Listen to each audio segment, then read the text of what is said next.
Kino, are you finally ready to talk? I think so. But where do I even start? For weeks, months, maybe even years, I was haunted by him. He appeared in my dreams at first, but it leaked into reality. You ever hear of sleep paralysis? Yeah.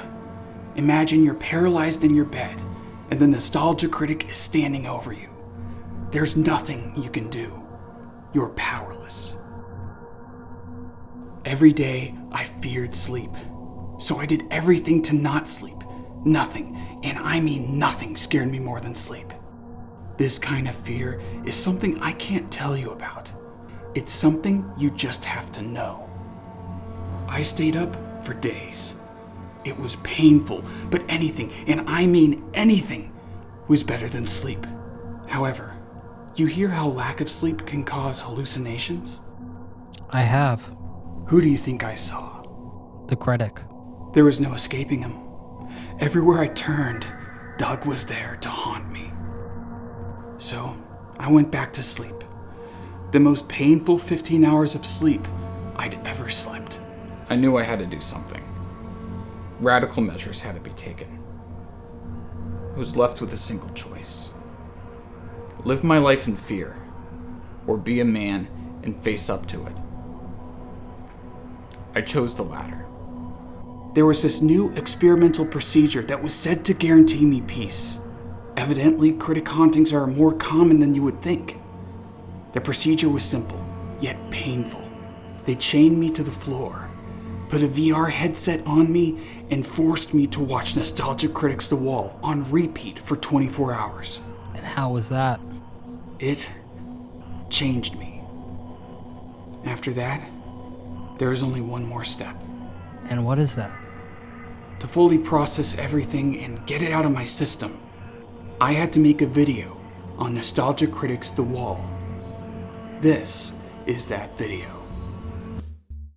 Where do I even start with a review of this? How do I review a review? Is his video even a review? In this series, I review YouTuber movies, not film reviews. But Walker's version of The Wall is, in my opinion, a parody, not a review. He calls it a review to justify its existence, but in reality, it's a self-indulgent testimony to his ego, placing Nostalgia Critic's The Wall in the same category as The Room, Birdemic, and Fateful Findings. The star of the show is undoubtedly Doug Walker, playing as his character called The Critic. But just how separated is The Critic from Doug? Is he truly a fictional character, an alter ego, or is he a simulacrum for Doug, representing Doug in both thoughts and appearance, while also not being Doug, a buffer for criticism? Nevertheless, Doug Walker places himself front and center for his rock opera parody piece, pushing Slipknot frontman Corey Taylor to the side as a man who just watches TV and has barely any lines in the whole 40-minute runtime. Why would Doug bring on an actual rock star, yet make himself the star of the show? Why would Doug sing all the songs when he's got a professional singer working with him? Better yet,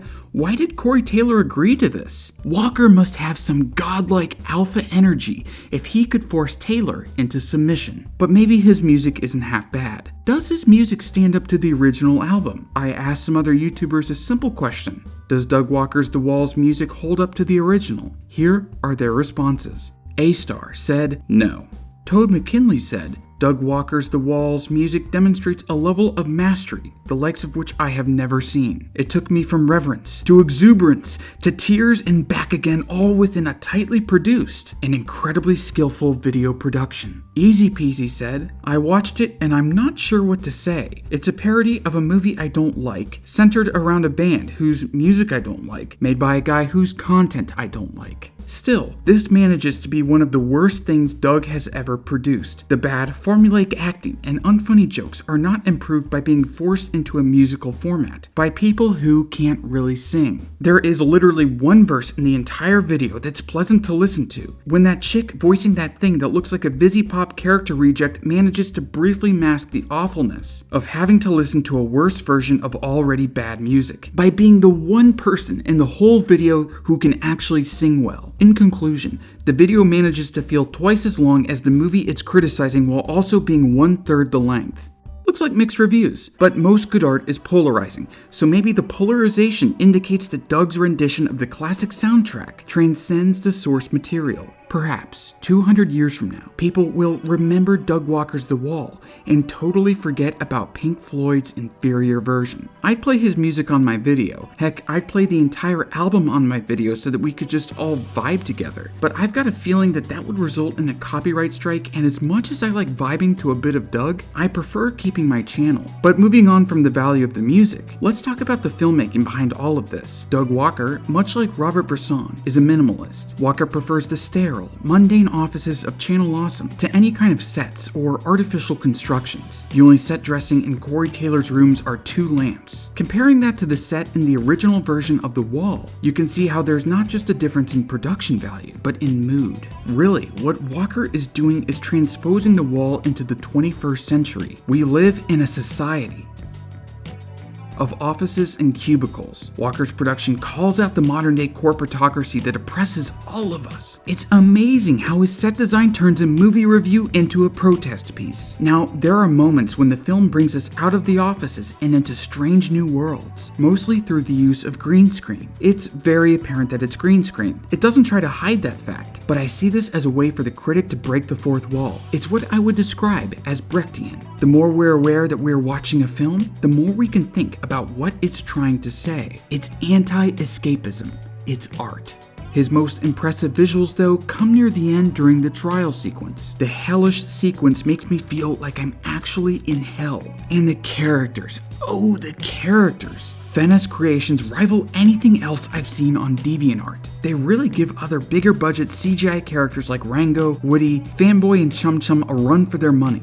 It's like witnessing my favorite DeviantArt OCs come to life. Or like seeing a 3D version of Has-Been Hotel. It's a dream come true.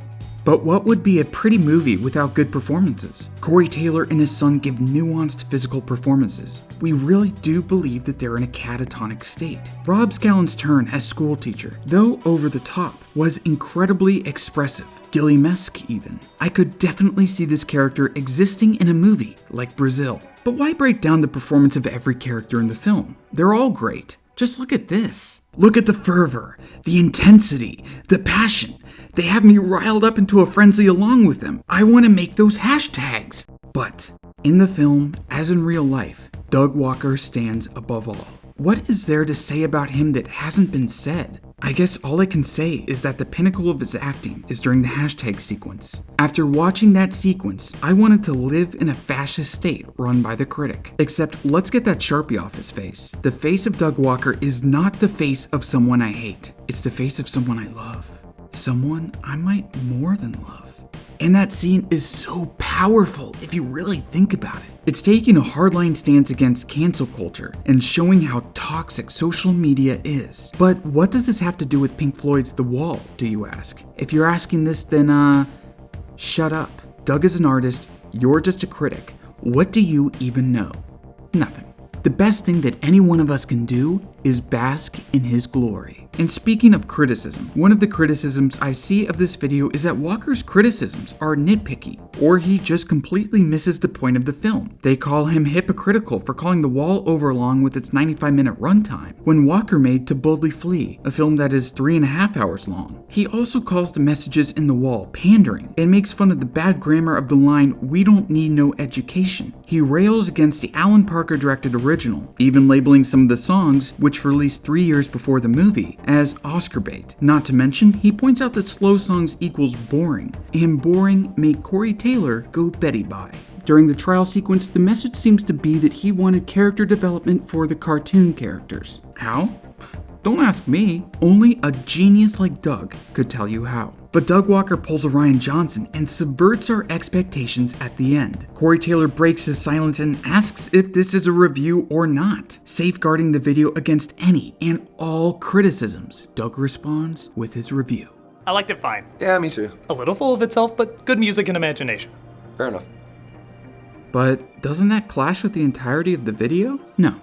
Here's why. The contradiction is a high IQ move on Doug's part. He's leaving the review up to the viewer. Too often, we listen to what YouTubers or journalists say without thinking on our own. Doug is challenging the viewer to be an independent thinker. The point of the review is this: what did you think of The Wall? It's a scary concept, isn't it? Thinking for yourself? Maybe you should try it sometime. Kino, honestly, it sounds to me like you're now in love with the nostalgia critic. I don't love him. I am him. My money old is nostalgic, yeah, I think I'm Doug Walker. My face off front page on news, they might think I'm Peter Parker. I'm riding around with my heater and it's in my seat compartment. You claim it's this and that ain't what it was. I'm so critical, I think that I'm Doug. I paid the cost like a boss did, and you see my channel awesome. Criticizing so exhausting. Aston Martin let exhaust rip. Big CEO, I've been flossing. Got a few baddies, I'm locked in. I'm in a place that you can't be. Feel like Doug Walker, paper high as a seat.